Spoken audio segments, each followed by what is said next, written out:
What's going on, everyone? I'm Chris Baker. I'm Ty Backer. Welcome to episode 194 of Behind the Tool Belt with TC Backer Construction.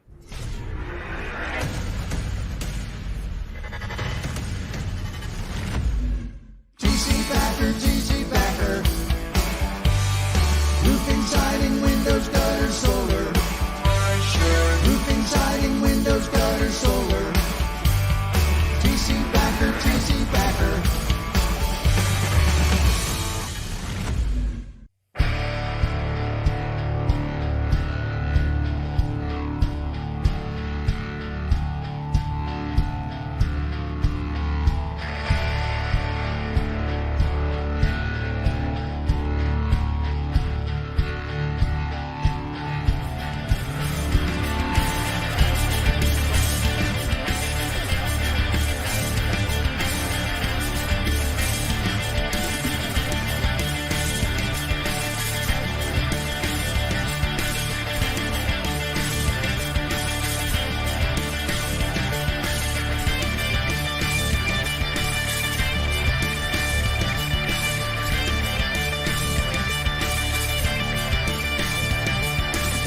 Behind the Tool Belt is sponsored by Lead Scout.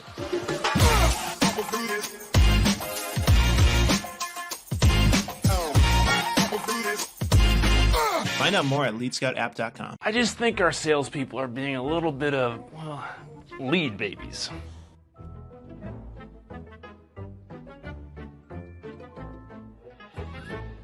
Yeah, we don't say lead babies. It's okay for people to specialize in selling instead of canvassing and lead gen for themselves. We call them roofing sales professionals. Surprisingly, sales are way up as we've built heavier duty lead gen systems and let our salespeople be roofing sales professionals. Better leads.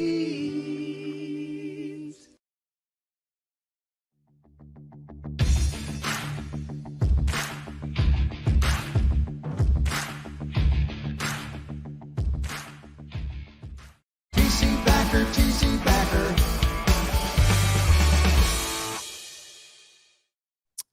Hey, Behind the Tool Belt family, welcome. It's Wednesday, 7 p.m., your favorite podcast in the roofing industry. We got the Revolt boys, roofing.com boys, Dylan, Ty, Hunter, live from Africa, man. Africa. This is probably the first time in the roofing industry, I think, that we've had a podcast live from Africa, right? Am I wrong? This is the first? Baker, correction. It is 2:13 a.m. Yeah. 2:13 a.m. It's dark outside, bro. 2:13 a.m. Okay. You guys as local viewers, it's a little early in the morning for them, right? Yeah, we actually stayed up an extra 5-6 hours just for this. Yeah. We had nothing better to do. We gotta be up in The 7 dedication, man. We- The hours. dedication. 7 hours. Two different ice cream shops, and both were an absolute blast. Apparently, they don't believe in sugar in ice cream over here, and it tastes like whey protein. It was disgusting. Yeah. I tell you what, though, I had a steak sandwich. The steak was pretty good. My steak was amazing. I had an actual steak. Yeah. I had a burger. I was like, man, I'm gonna eat Uganda food, and then they're like, I like hamburger. I was like, Texas burger. Texas burger. Good deal. Yeah. It was good though. No, I'm glad because I was a little worried. They kept saying the food wouldn't taste the same, but I thought it was fine. Yeah, so far we're good.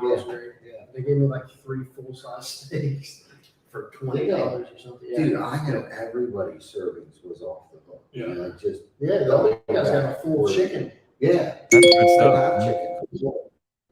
Yeah. What was that? The Uganda people eat. Yeah, that was weird. The people here eat. Baker, what'd you eat? What did I eat? I had some ribs. I had some ribs for dinner. And it really wasn't very good, to be honest with you. Wasn't very Should've good. come to you. That's why I was late. I was late because my waitress was just MIA almost the entire time. And yeah, it was, it is what it is.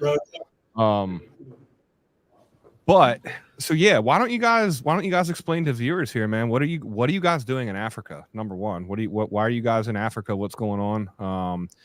How did this come about? And what was your journey over there like? Give me some tea. Yeah.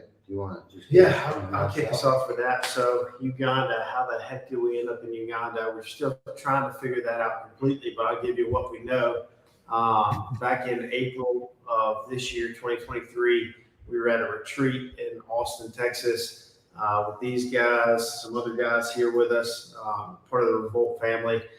And one of our speakers was Jeff Battles, a guy that's had some businesses, but he's also an evangelist. He travels around the world. He sets up conferences.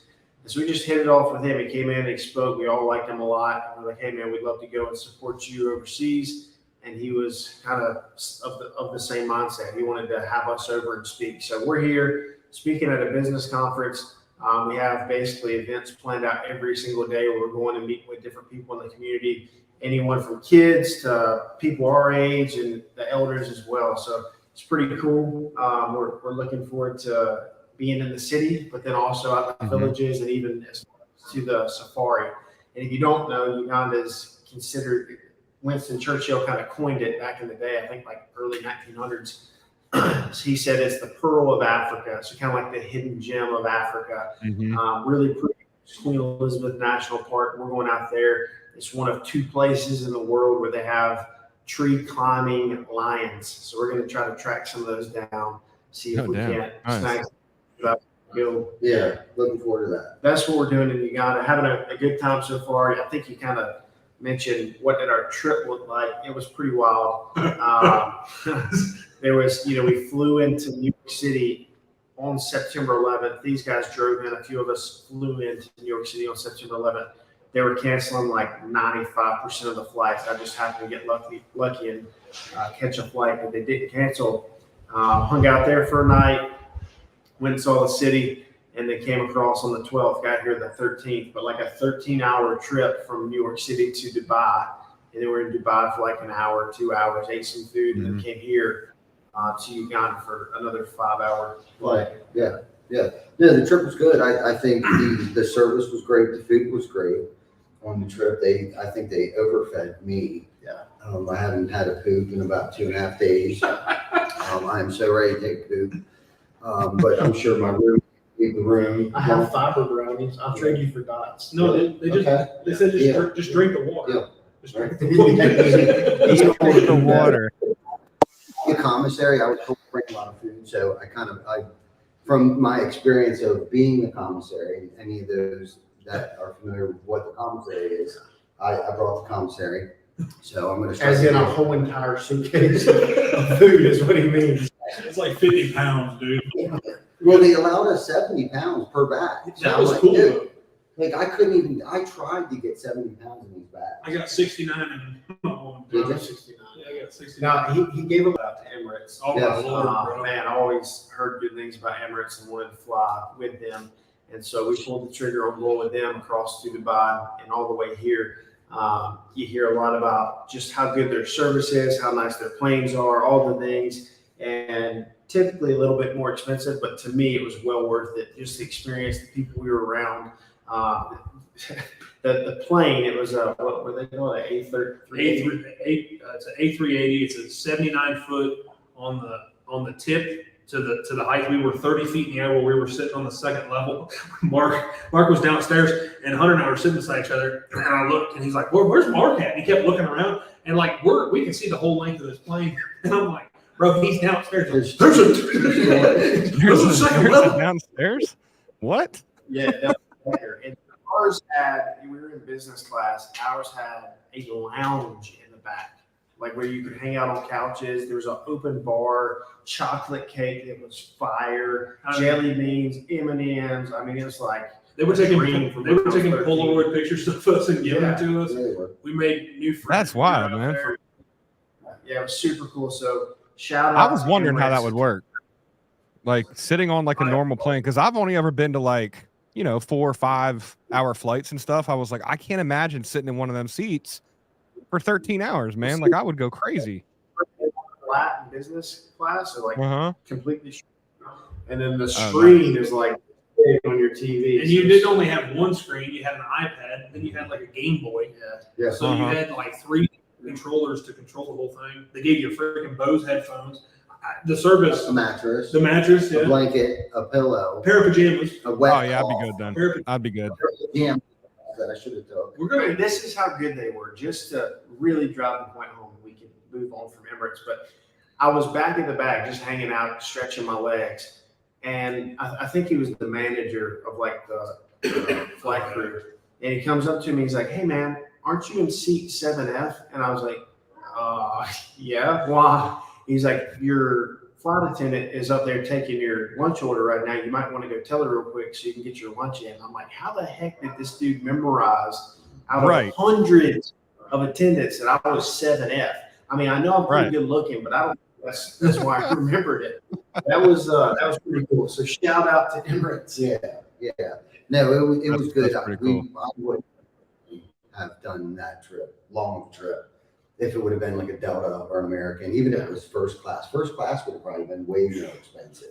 And all the other guys said, because all the other guys flew different airlines, not to like discredit those ones. They said they had lay down seats. They still got fed like with a tablecloth and all that stuff. I just think that our service, their customer training must be next level. I mean, and obviously you could tell just the quality of just The chocolate cake. Yeah, the chocolate cake that nobody got to eat but you because Ty and I were sleeping. I had to get my calories out before I came out here in case I couldn't eat the food. Back there, look at Goose just lump from freaking Willy Wonka and the chocolate cake. He's got one in each hand. Anyway. That's Let me awesome, ask man. you That's a pretty cool experience. That's a cool experience. know So you- what's on the agenda tomorrow? What are you guys gonna do tomorrow? Like when do you guys start your actual like mission of your daily stuff? Yeah. Yeah, tomorrow we're going to wrestle lines in the morning. Well, actually, first thing, 9 a.m. breakfast. And then there's some locals coming over. They're going to measure us.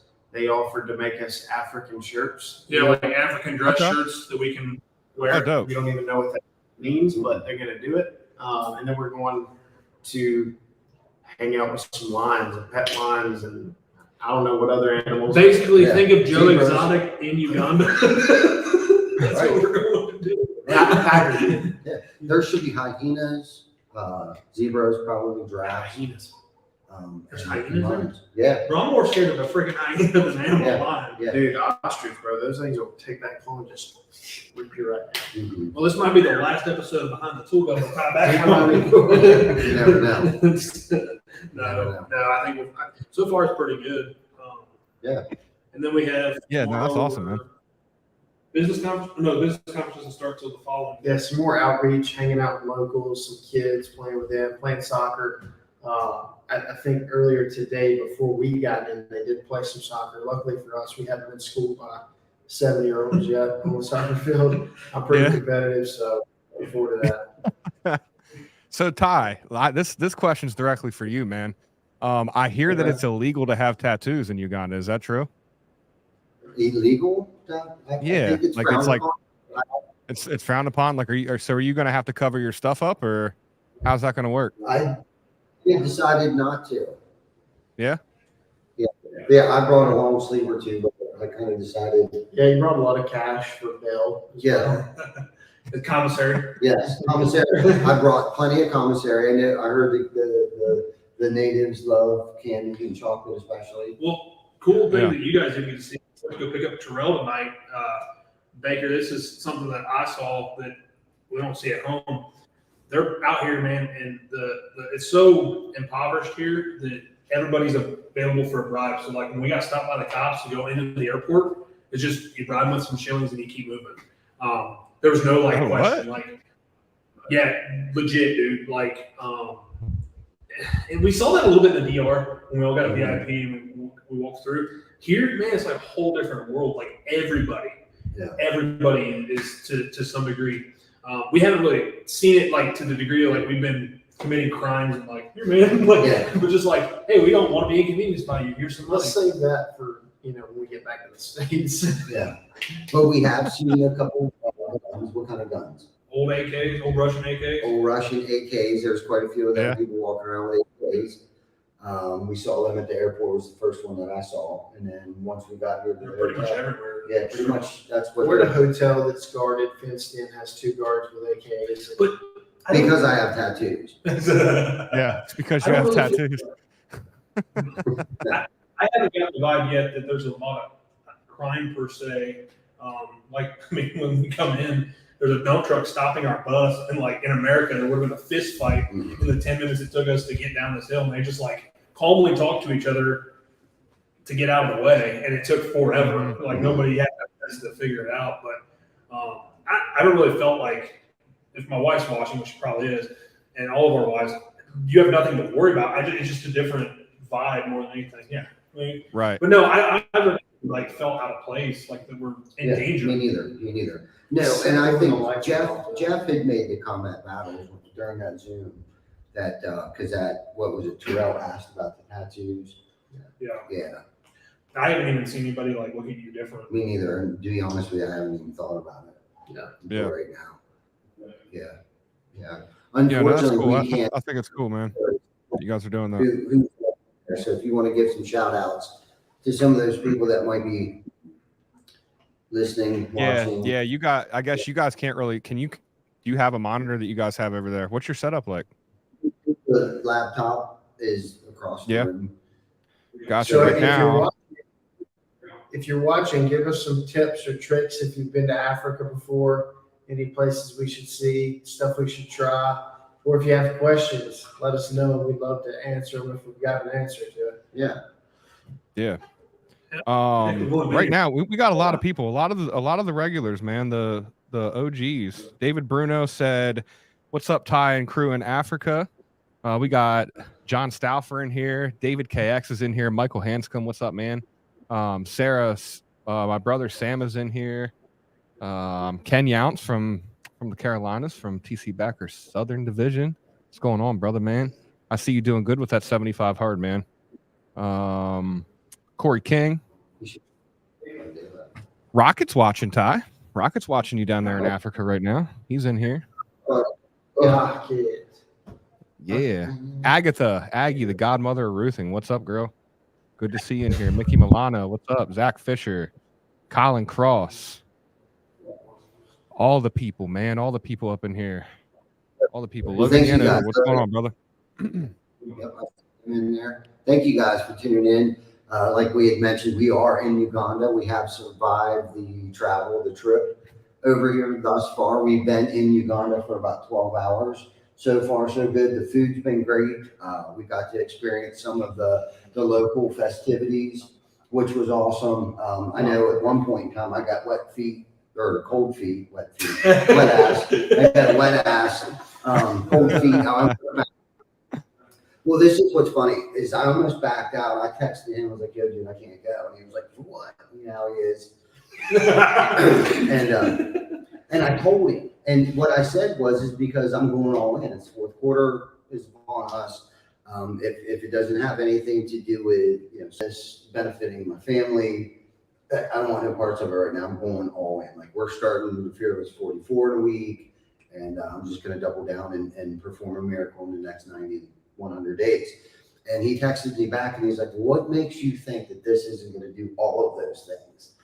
And I thought about it first, and everything that I've heard about coming over here and the experiences people have, personally, professionally, and just a different mindset when you get back home, right? And what's that saying, about third world problems, first world? I don't know, but people, Cadillac problems, bro. Is that what you're talking about? Say that one more time. First world problems or third world blessings? Something like that. But anyhow, the more I got to think about what your comment back to me was, I thought that was pretty stupid for me to reply back to you on why I didn't want to go. I should have said something like Janet was sick. That would have probably came back to me tenfold. So I was just trying to be honest. But anyhow, what I'm looking forward to being here, regardless of where we go or who we meet, is first and foremost what we can bring here. When, hopefully we can leave it a better place than it was when we found it, right? And then the other, but probably most important thing is what we're going to take back home and share with our families and our coworkers and whoever else we want to share those blessings with that we receive when we're here. And really, I said to Jana, it's like, this isn't necessarily like once in a lifetime opportunity, but this could be a once in a lifetime experience. Like we may not, yes, we might come back here, but I think the experience won't be the same as it will be this time. Yeah. Being here. It's kind of like your first time with Revolt, right? Like you can never get that first time going through the steps. I think I agree. Like we can never ride on Emirates for the first time again. Now we have an expectation. You know what I mean? Like we didn't know we were getting freaking potatoes, you know? Like, so I agree with that statement because just getting involved with as deep as we have in the culture already, you know, we got to go and hang out with the locals tonight and just see what these people are doing on a daily basis. And Jeff said, the problem is back home, we don't have those. They get together on a Wednesday to hang out, and we don't do that back home because we have too many options. That's what Jeff said, and it's true. Yeah. We indulge ourselves. That's why, you know, the food's so good. They serve big portions, but they're not fat here because there's no sugar in the stuff. It's amazing when you look at them on a deeper level. Really, like how we're all we all could almost take a step back and take a huge step forward. In our lives and our businesses and just with the things that we're seeing here. The other thing too, man, have you guys noticed the hospitality of just the people? Like, just somebody made a comment about it, but like the people here, man, like they're just so thankful and grateful that, and not even just that we're here, just in general. Like they live a very lower standard of life than we do, but they live a happier life. Yeah, that's where I was going to go with that response. Is that before I even got to the hotel, I got my first lesson, and I was sharing this with JP and Joey, even on camera earlier. You know, coming over here, very similar to what Ty was saying. You know, like we want to help, we want to make a difference, but what does that even really mean? You know, because if someone's happy, it doesn't matter if they have a nice house or have a car at all, or if they make $20 a month. Being a person that works at a hotel, like they were talking about the average wage over here being $20 a month USD, 20 USD a month. And on the way here, countless people just smiling, waving at us on the way in. Kids walking down the road barefoot. And when I say road, I mean dirt road, barefoot, looking at us, smiling, waving. And just, you know, for me, that's, I don't know if the word is inspiring, but I guess inspiring, you know, like they don't have to have the whole world, but they're happy. And I think that that's a huge lesson for not just America, but me. And it would be a huge, huge lesson for Americans. Like all I could think, we went upstairs, there's like a lookout upstairs in this hotel, and I was just looking out, and there's two little girls in a house right here beside us, and they're running around barefoot in the yard in their diapers, little baby girls. And I was just thinking, like, man, we are so blessed, so blessed. And I say that all the time because I know it and I believe it, and I'm super patriotic and I love our country, and I'm thankful, so thankful for being born in America. But then I come here and I see this, and it just, God, oh man, it just convicts you, and it just brings more certainty to that belief of how blessed we are to be in America. And it pisses me off so bad to think about all the assholes that don't even get that. They have zero awareness, and all they do is gripe and complain about our situation or our politics in America. And instead of trying to do something to improve it and working together and coming together and being united, we continue to divide. And I'm just so sick of it, man. We're coming up on another political year, and we're going to see red and blue, red and blue, red and blue. And yes, I have a side per se of where I lean mostly with my beliefs and my values, but that doesn't mean I hate the other side. And I'm just so sick of seeing the division. Like, we need a leader in America that is going to unite the country, because we are supposed to be the United States of America. United. Yeah, united, exactly right. The thing too that I was thinking about when you were saying all that is like, because we have so much and so many options, we lose that intrinsic value and that happiness, and that's why we've seen such a, I mean, it's a very real topic, and not to get dark on here, but like mental health crisis is going on in America, and then the drug epidemic and all the things that we have. They don't have that here. I was talking to Kenny on the way over, and I'm like, so what do you guys do for healthcare? And he said, we have to pay in advance. Like I said, that's kind of a bribe situation. So you basically bribe the doctors, even in public healthcare, to take care of you. And then he said there's private medical centers and stuff that you can go to, but the public hospitals don't even have drugs. There's no, and I guess I haven't really noticed, like, you can kind of tell when you go places that there's a drug problem. I haven't really seen that. We've gone through most of all of it.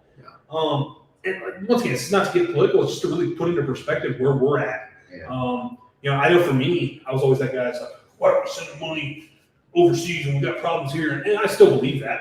But now that I'm here, man, it's crazy now that I can put it into perspective that like these people probably putting it to work more than the people at home if we are sending money here. Yeah. Just my 2 cents.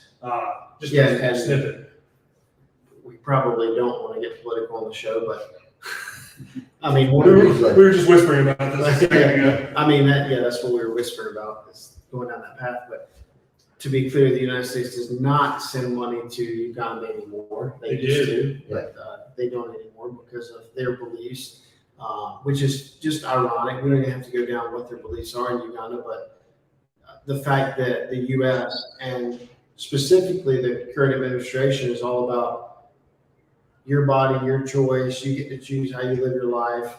And I'm not just talking about gender. In every possible way, you get to choose.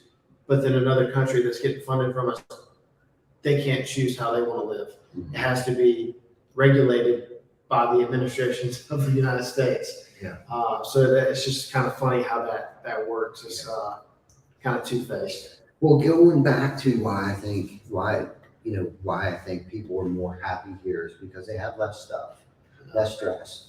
You know what I mean? More money, more problems. Exactly. You know, more options, more choices. It's as simple as like when you go to your closet. When you go to your closet, you got 15 different colored shirts in the morning, right? For me, sometimes it can be a little overwhelming. That's why I got all black t-shirts. Yeah. I keep all black t-shirts usually every single day. I wear the same color blue jeans until I came here. I went and actually bought some pants, a little cooler pants when I got here though. But just it's one less thing I gotta think about, one less thing that's got to clutter my mind and stress me out before I even leave the door in the morning, right? Well, they don't have that. You know what I mean? Like why would they be stressed other than the basic necessities, right? But I think they're so resilient, they become so calloused and so resilient that when they wake up and if there's a soccer ball there, I'm grateful to have a soccer ball that's got a hole in it that's jammed full of trash bags so I can go play with my friends. It's that simple.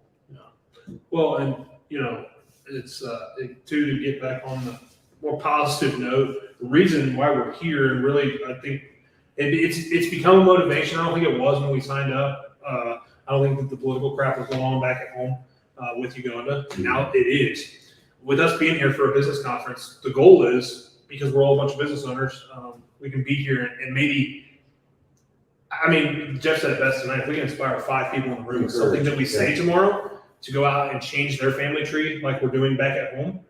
Think of you talk about millions of leaders or billions of lives through millions of leaders. I mean, this is the opportunity here. We have 1.5 million people in Entebbe and what's the city? Kampala, in the metro area here. If we can just make a small splash while we're here, with the business world and help them to create their own money and their own funds and figure out how they can inspire their own businesses while we're here.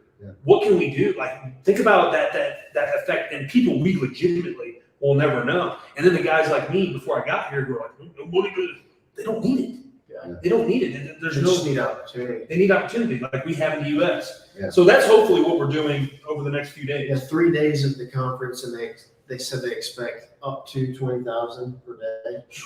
So great opportunity for us to go in and make a difference. And something I talk about a lot is just giving hope, like to the hopeless, to someone that's stuck, the single mom that's living here. The dad left years ago. She's got 3 kids. She doesn't have a job, or she has a job that's paying $20 a month and just trying to make it. She's living in a dirt floor shack at best and trying to scrape enough money to get food for her kids. And then on top of that, trying to get her kids to school so they can get an education and not be sucked right back into that same rat race that she's had to go through.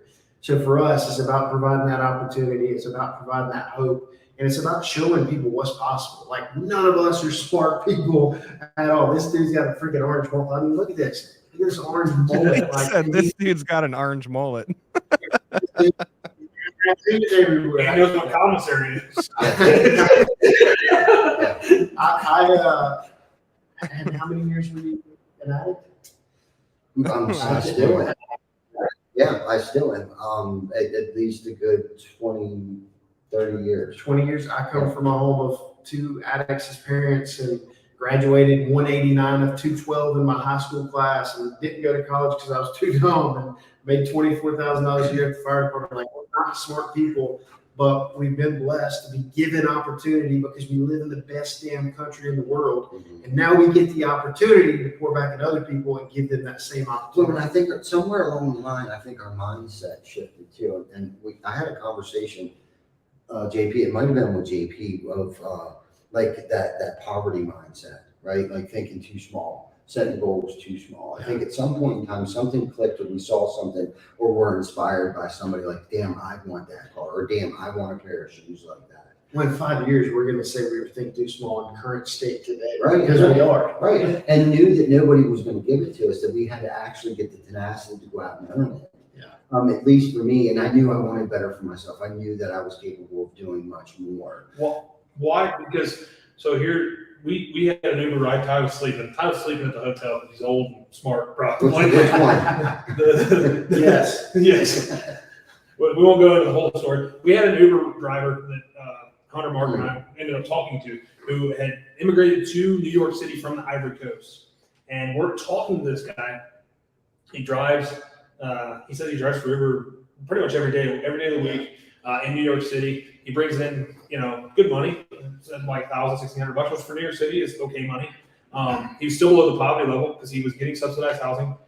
And the comment he made that stuck with me, and I guess this is where, like, I guess I ask you guys, what's wrong in America? This is the case, right?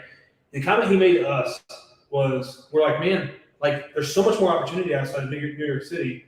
Why are you here still? Like, he's been here for 10 years. He's been doing the same thing for 10 years. And dude's a worker, like super good personality. We thought, man, this guy's a sales guy. Like the three business owners are like, hey man, you want to come move to where we're at? But the comment he made is, I'm stuck. Yeah. Why? The guy who literally took his entire life and said, there's a better life across the ocean. The plane trip that you and I took, that this guy probably would have gone on a cargo ship to get here because it was that bad where he was, got here and immediately hit that brick wall in the land of opportunity. What happened to America that now this guy goes, I'm stuck? He said, once you get here, it's too hard to go somewhere else. Which is mind blowing because he left his entire world that he's known for his entire life, and now he's stuck here. Like, obviously, we aren't in that circle. And I like to think that a lot of the people that work for us aren't either, because I think that we do a good job of inspiring them too. It's probably why they move on a little faster than they should.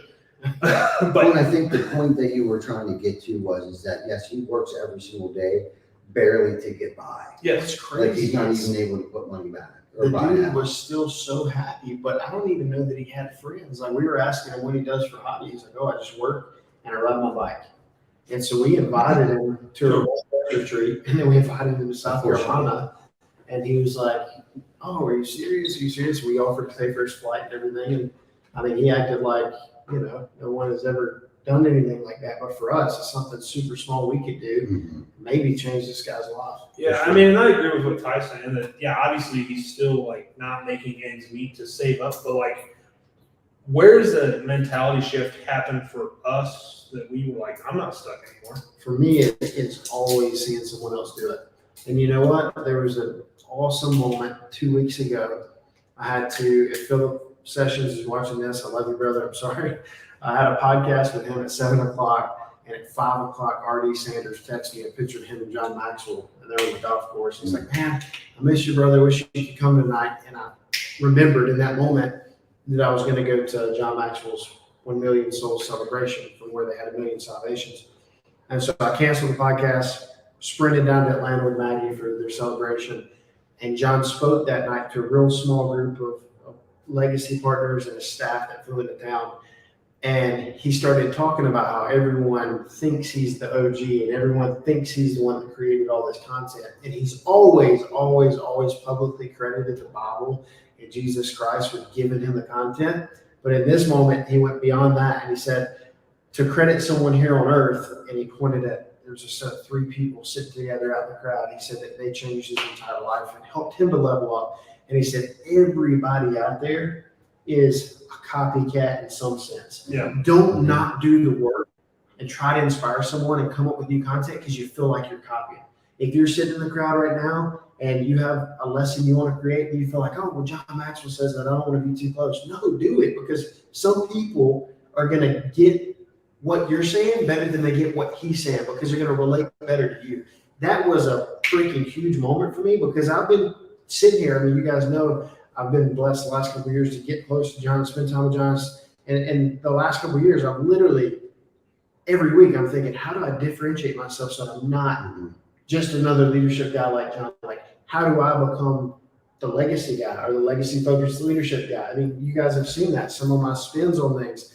And so to hear him say that and just encourage you to go get it and get after it and don't worry about being the purpose when your intention isn't to steal somebody's content and go make a bunch of money, your purpose, your intention is to go and to serve and impact people, it changes everything. So that was huge for me, and it inspires me to try to help other people level up and realize what's possible. I love you that you said that because I love you too.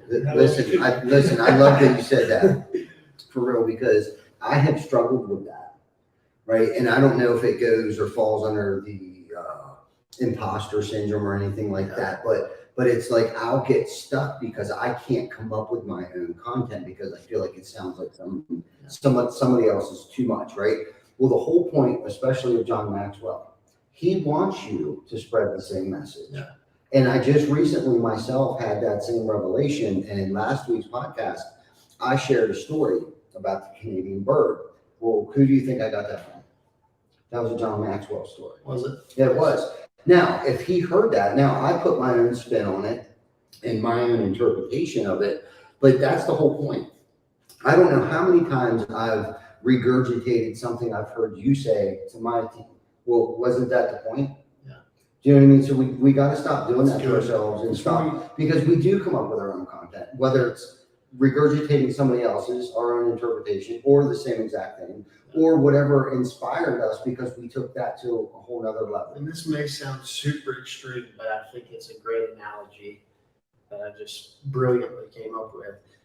Imagine if Ford would have stopped with the first, whatever the hell it was called, but what is it, a Model A or Model T? Like, imagine if we just stopped at, we don't want to be the guy that copies the automobile. We're just going to stop with this one. It continued to evolve and we continue to innovate. And so there's no difference with content. Like in Milet is using some of Tony Robbins or John Maxwell. Tony Robbins is using some of Napoleon Hill. Napoleon Hill is using some of X, Y. It just continues to go. And honestly, if you look at it, man, the greats like that, John Maxwell studied under a great, Tony Robbins studied under a great, and it continues to cycle back. If you look at it, it is insane. Yeah, John's parents, and I just recently heard this too. John's parents sent him to Dale Carnegie's seminar. Yeah, something course training of some kind. So that tells a story of how to remember names. It was to place an image on their head. Yes, dude, that shit don't work at all. Not for me. Not for me. His memory is ridiculous. Yeah, it is. It really is. But that's who inspired us. You know, there may be other people that inspire you, but I take a little bit from everybody and use what I need and leave the rest. And then some days it's weird because I think that I didn't get anything from it. And then next thing you know, like 6 months later, like I'm actually saying it. Yeah. You know what I mean? So it's like the more content you take in from everybody, right? Whether it's John, sometimes I get stuck on John. Sometimes I'll listen to Ed Milet. Sometimes I'll listen to Dale. I listen to Dale for 4 hours, almost 4 hours on the way to New York. How to Win Friends and Influence People. Yes, I listened to, that's an 8-hour book. Yeah. And I got to listen to almost 4 hours of it up the road. I've listened to it before. But again, I'm hearing things in a different way too. Yeah. Well, you're a different version of yourself even at that moment, you know? I told people for years, man, I'm not intelligent with what I do in business. I'm just motivated enough to do it and to take little snippets. I'll like what Ty does. I'll take what he does. I like what JP does. I take what he does. I like what Hunter. And I just take these little snippets. We company it together, and we just had enough determination, or maybe we're too stupid to quit, and it works. I think it was people that are, I guess, where I was going with that conversation about the New York guy, and I think it's a really good, like, visual representation. I wish I knew his name, but he told us that I butchered it if I attempted. But regardless with him, you know, it's not that you're stuck, it's just that you got to start. Like, and that's something John is really hard on. And once again, I could say, oh, that's John. Oh, It doesn't matter. I try to give the credit where the credit's due. But at the end of the day, And to be clear, we're not telling you to steal content. No, don't rewrite give credit. somebody's book. Give If you're- credit. if you're- Yeah, exactly. I try to always give credit. You know, my speeches. I love to give shout outs to people that I follow and have inspired me. You know? Right. I'm not gonna ever try to steal somebody's stuff, but no, but at the same time, like, don't be afraid because, oh, well, that guy's already doing. Let's say you want to bake cakes. Let's just get it completely off topic, right? Kenny B's. Kenny B. Let's say you want to bake cakes. Mhm. Just because you think that your cakes are too close to, Martha B's cakes, like, who cares, man?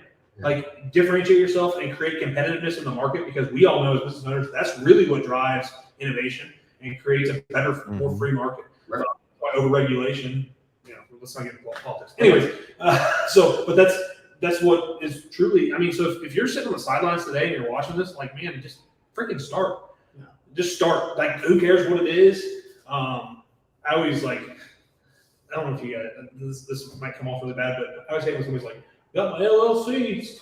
Like, bro, you don't even know. And I'm proud of you because you took a step, right? I'm proud of you. However, you should probably pick up the phone and call somebody that's doing it, like me, Hunter, Ty, somebody, and just have a conversation. Like, hey, man, because let's avoid some potholes along the way. Oh, yeah. I've been on a lot of podcasts. That was a damn good 15-minute run right there. Yeah, for sure. For sure. Hey, we got any Yeah. questions on that?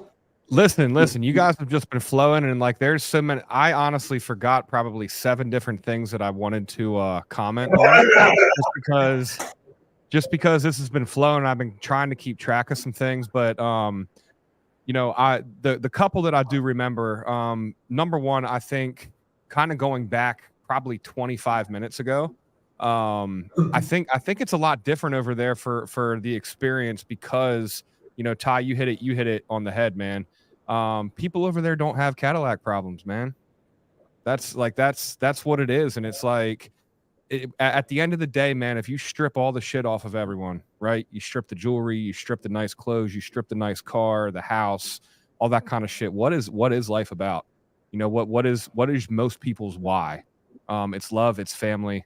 It's the things that you do in your free time that make you happy. You know what I mean? And over there, man, like that's what they got. They don't have to, they don't have someone driving by in a fancy vehicle, giving them a dirty ass look because they're walking or like, you know what I mean? Like it's not like that. And you don't have to worry about the judgment. We don't, they're not over there with their nose buried in their phone, looking at how great life can be if you live in Hollywood and like all the millions of followers and all that kind of stuff. Like shit just doesn't matter like that to them over there. They're happy with providing.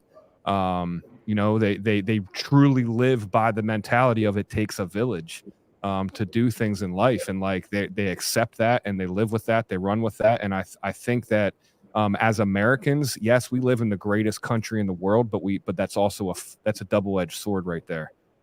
Because we are so focused on ourselves and materialistic things that I think it poisons us too, man. Look at the food that we consume on a daily basis.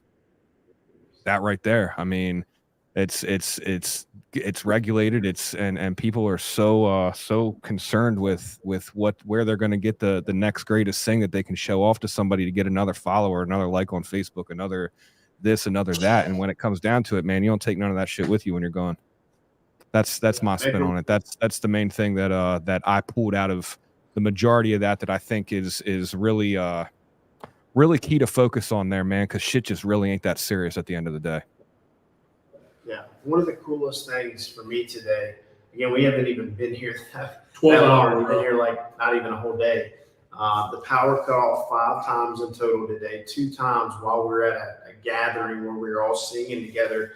And there was at least 200, maybe 300 plus people at this gathering. The power cut off twice while we were there. So the mics went out, the instruments quit, the lights, like this was like a couple hours ago, nighttime. Nobody left. Nobody used it as an excuse to go home. Everyone just kept singing together and being together. That was really cool to see. Back home, it would have been an excuse to go home and to leave and to stop being together. And people would have been getting on their phones and playing around and waiting for the power to come back up. So that was really cool Well- to see that unity there. And how many times back home look like we've been like, whoop, can't do this. Like, instead of saying, how can I, which is what they did. And they did it in the moment. Like, it was literally, they didn't miss a beat. Like, legitimately did not miss a beat. And obviously, talking to Kenny on the ride over, he said it's a pretty common occurrence that it happens.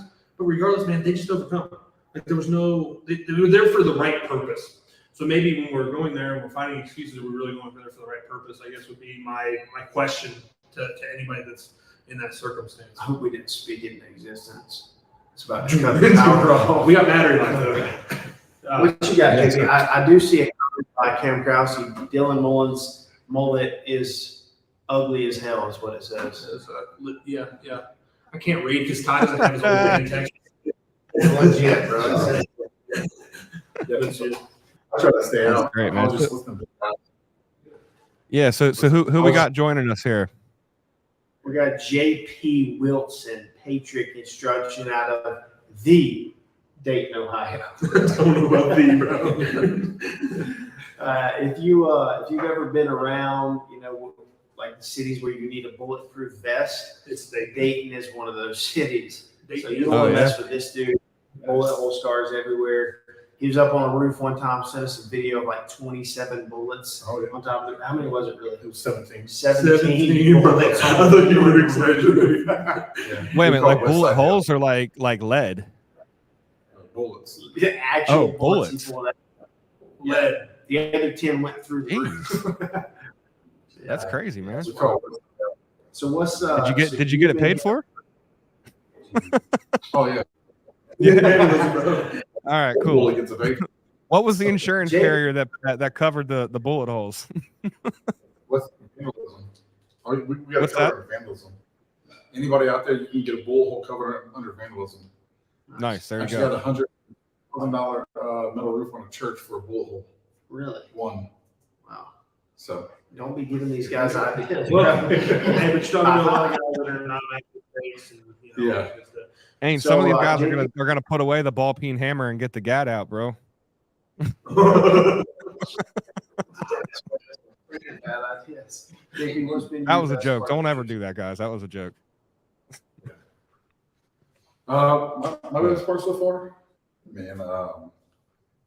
So I'm really big into like everything that goes on here. We sponsor a food program in a school over in Liberia, Africa, and we've never made time to go there. We sponsor. We help build a school over there. We've done a bunch of positive stuff in Africa. This is the first time I've been like on continent. Besides in the military, when I was in the military, I was in Egypt. But seeing the people, man, the people, the love that people have is unreal.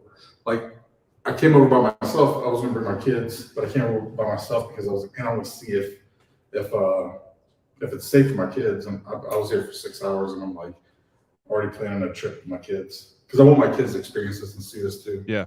Tim always said that you'll never what was it? You never just make up your own quote. We were talking about that earlier. we'll just make it up. Tim Tebow said Tim Tebow says you'll never do something unless you feel that person's pain. And like coming over there, you'll never have that conviction until you feel that pain. And there's pain here, even though the people are happy. I mean, making $20 a month is still making $20 a month. But see kids begging to go to school for months I've been praying through literally that conviction. Coming over here when I go home to have a greater purpose and to reignite that fire. Yeah, it takes $300 to send a kid to school for a year here. And I had 5 kids come up and ask me, when we were at that group tonight, we did a little prayer and stuff afterwards. I had 5 kids come up and ask me to pray just so they get sponsored to go to school. And then I get on the phone and I'm not knocking my kids, but I get on the FaceTime and my daughter's like, I'm like, what are you doing? She's like, oh, hate school. I don't want to go, blah, blah. I'm like, oh my gosh. So these kids are begging for you to just pray for them to go to school. And my kids are like, school's so stupid. And I'm like, oh. The thing you're saying. Go ahead. I was going to say, so you're saying $3,600 basically would sponsor one child to get an education from K through 12, give or take about $4,000. Yeah. would provide a child with for education for their entire. Yeah. That's deep, man. Yeah. Well, I mean, That's just think about that service level pain. I guess what I was going to say was, we talk about like pain back home, like, oh man, you know, even like the crap we do with homeowners. Oh, my roof's leaking. A siding blow up my house, or the stuff that we deal with. My wife's got a flat tire. I got to put tires in the car, or whatever. First world problems. Those aren't pain, man. These people are hungry. Yeah. They lack education. There's some really, really, really dark stuff going on here. Like I'll just share it. There's a lot of sex trade going on here with children, because people can't pay for necessities in life. They can't put a roof over their head, so they'll barter with a child's innocence. Yeah. Instead of, and that's the nice way to put it, right? That's pain. Yeah. So we deal with that in Liberia as well, in our program in Liberia. And it takes $360 there to send a kid to school for a year. And the missionaries that we work there, they were like, man, we would like to send 25 kids to school this year.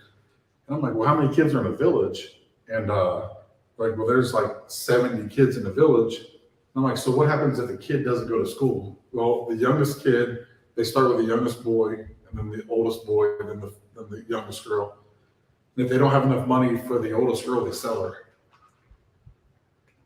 And my wife and I were just like, we can't do that on our watch. So through the help of Revolt, my brothers in Revolt, we sponsored 155 kids to go to school this year. Wow. So just crazy. But yeah, man, it's real stuff, Bake, that we're dealing with over here, man. It's not like, even like watching the Sound of Freedom movie, which we were all talking about. I'm sure you guys probably, maybe not talk about it on the podcast, but you're probably talking about it around the water cooler at work, or however you want to put it. You're talking about it. But we're witnessing that stuff here, and we're not witnessing it firsthand, but we're hearing firsthand encounters, and like I said, the conviction, and then you can feel that pain because they're telling you this stuff, man. It's been empowering already, and once again, JP's been here for like 36 hours. We got in 12 hours ago. We're here for the next 6-7 days. I'm excited now. The nerves are away. I'm just ready to do what we can do while we're here, to serve. And that's really it, man. Like, serve the business people, serve these kids, man. That's what I was telling these guys, Big. The kids, man. Like, we're going down the street, and you got these little boys out there with no shoes on, 3 or 4 years old on the side of the road, just waving at you, and you're like, man, I just want to give that dude a hug and play with him with a truck or whatever the thing is here, you know. I don't think Ty will care if I do this, you know, but if you feel convicted to give in any way, just get in touch with the show, whether it's Ty or Baker or anyone, and we will make sure that your gift is sent to a place that's actually going to make a difference and not just pay salaries at some nonprofit. We ain't lining foundations pockets and shit like that, man. That's a great point that you brought up, Hunter, because there's a lot of that kind of stuff that goes on in the Americanized version of these things. You know, that's one of the things that I can't stand about the Americanized thing. Everyone's got to get their cut before it goes where it needs to go, and it's like, you know, it's just dirty, man. I'm glad that you brought that up. Yeah, man. Well, that's crazy, man. That's crazy. That's a dark spin on it. But at the end of the day, man, like, it's real. That's real. That's really what's going on outside these borders, man. And it's a shame. It's a shame because if you as a collective whole on this earth, man, if we would all work together as a village, a lot of this stuff wouldn't be a problem. You know what I mean? We have the capabilities just as our country and, you know, some of the other powerful countries around here, to end these things, man. There would be no such thing as poverty and hunger and starvation and kids not going to school and being sold because they didn't make enough money in the village. Like, that shit wouldn't be going on if we wouldn't be so worried about the social media likes and all the shit that really doesn't matter. That's just how I feel about it. You know, all of us here, we're big believers and proponents of leadership development, and that's where all this starts, man. You know, like we were talking about Uganda tonight, and like what separates it from other countries, and to be honest, like they were telling us that it's as mineral rich as any country and better than a lot of countries. So really, it's just always starting with leadership, and what are they going to do? How are they going to provide opportunities to their people, protect their people, do what's best for their people? And so, you know, for us, and that's certainly not a shot or even a comment towards Uganda specifically. That's just in general. That's in our country too. That's everywhere. Like it always starts with leadership. That's in our company. Like for me, roofing.com, for Revolt, for RoofCon, I'll fall short. It impacts the entire team. So it's always just trying to be a little bit better and a little bit better and a little bit better. For me and Maggie, my wife, we created this exercise called Embedded, where we create life laws for our kids. And one of those is chasing greatness. And one of the mantras behind that is me versus me. It's just, we tell our son, hey man, it's you versus you. You're not worried about the other kid. You're not counting your reps when you lift or when you run or when you do any of that stuff. You're just trying to be a little bit better than you were yesterday. You're going to have some off days. Every day is not going to be the best workout you've ever had. Let's get that clear. You can't be pumped up every single day of your life. Sometimes you are just going to go through the motions, no matter what the motivational speakers tell you. But that's the point. Go through the motions, do the work. It's you versus you. Just continue to level up a little bit at a time. Absolutely, man. That reminds me of a picture that I see that pops around every once in a while of Michael Phelps swimming. I don't know if you guys have ever seen that one, and it's like losers watch winners. Winners watch the freaking goal, man. They watch the finish line. They're not worried about the guy in second place. That's why they're in the front, because they don't focus on that. They're not clouded by that. And if you're focusing on the other guy, you're not focusing on what you should be focusing on. You know, it's not a competition, man. Just be better than you were yesterday. What else y'all got good for stuff, man. For the people honestly, man, we're coming up on our hour here, man. At the end of the day, man, I think the main focus and what people can take away from this is the main points. We'll say you guys are over in Uganda trying to make a difference, make an impact. The message that can be spread, if you guys can each go over there and impact 5 people, if each one of you guys impacts 5 people, and inspires them to do something to change their situation, to help their team, whatever they're doing in the business world over there. That's what this is about. You know what I mean? This is about when you know, Bubba from, I think he's in Revolt too, Bubba, from Roofers in Recovery. Is he a Revolt guy? He was one of the original guys. Yeah. Yeah. So, he said something that kind of sticks with me on generational impact and like changing things for generations. And like, that's basically what you guys are doing over there. You guys are trying to make an impact. So there's generational change. Shit just isn't that serious. You know what I mean? What's really important. And what I take away from this is, you know, get off your butt and do something about it. If you want change, be the change. Instead of just sitting here and pointing fingers and complaining about shit, do something about it, you know? And you guys are over there doing something about it right now. So I respect you guys. I hope you guys are safe. You guys are going to chase some lions tomorrow. So, lions chasing lions. That should be interesting. They probably won't attack you because Dylan's mullet kind of does look like a lion mane a little bit. So maybe they'll the lion.